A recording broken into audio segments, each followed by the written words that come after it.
এখন হচ্ছে দানাদার খাবার দেওয়া হয়েছে, তো আলাদা আলাদা দেওয়া হয়েছে, ঠিক আছে। এগুলোর ওদের মানে ওদের বডির ওয়েট এর উপর নির্ভর করে সবাই খাবার দেওয়া হয়েছে, ঠিক আছে। ওজনের পর ভিত্তি করে কম বেশি করে দেওয়া হয়েছে, ঠিক আছে। যার যতটুকু দরকার ও অতটুকুই খাইতেছে, অতটুকুই দেওয়া হয়েছে। আর একসাথে দিলে কি হয়, এই যে এই সাইডের হচ্ছে একবারে দিছি, মানে এক পাত্রের ভিতরে। এতে একদিকে উপকারিতা আছে, সেটা হচ্ছে আপনার হলো কারাকারি করে, কারাগে কিরা খাই বুঝি, কারাকারি করে শেষ দিয়ে দিছে, ঠিক আছে। কিন্তু এখানে হচ্ছে কি, মানে বডি মেনটেন করে ওরা খাইতেছে না, কারণ হচ্ছে ছোটো একটা, এই যে এটার ছোটো, ও কিন্তু বেশি খেয়ে ফেলছে। ওই সাইডেটাও ছোটো, ও বেশি খেয়ে ফেলছে, অথচ এই দুটোই কিন্তু বড়, কিন্তু ওদের পরিমাণে ওরা বেশি খাইতে পারে নাই, ঠিক আছে। এইদিকে মনে করেন ওদের গ্রোথ কম আসবো, ওদের গ্রোথ অতিরিক্ত বেশি আসবো, ওরা অতিরিক্ত বেশি খেয়ে ফেললে গ্যাস হওয়ার সম্ভাবনা আছে। এর লিগা আলাদা পাত্রে দেওয়াই উত্তম। এক পাত্রে দিলি কারাকারি করে তার আগে কি দেখায়, এইদিকে আর কি আরাম।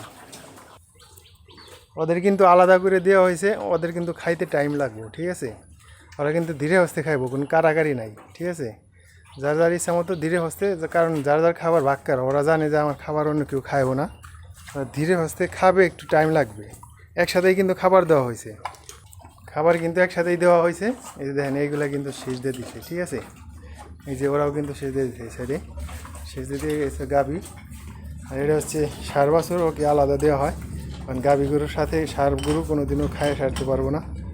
তারপর হলো বাছুর, ঠিক আছে। এর লেগে ওর বালতিতে দেওয়া হয়। দেখেন 3 মাসের,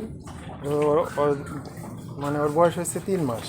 3 মাসে কী পরিমাণ গোদাইছে এবং কী পরিমাণ খায় দেখেন, একবারে চেটে পড়ে খাবে, এগুলো সব রুচিশীল গরু।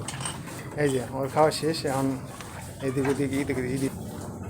তো আমি মনে করি এইভাবে আলাদা আলাদা পাত্রে যার যার খাবার আলাদা আলাদা পাত্রেই দেওয়া বেটার, ঠিক আছে। এলে গ্যাস ফর্ম হওয়ার সম্ভাবনা কম থাকে, কারণ পরিমাণ মতো যারে যেই খাদ্য দরকার যতটুকু অতটুকুই দেওয়া যায়, ঠিক আছে। তো সবাই ভালো থাকবেন, আসসালামু আলাইকুম।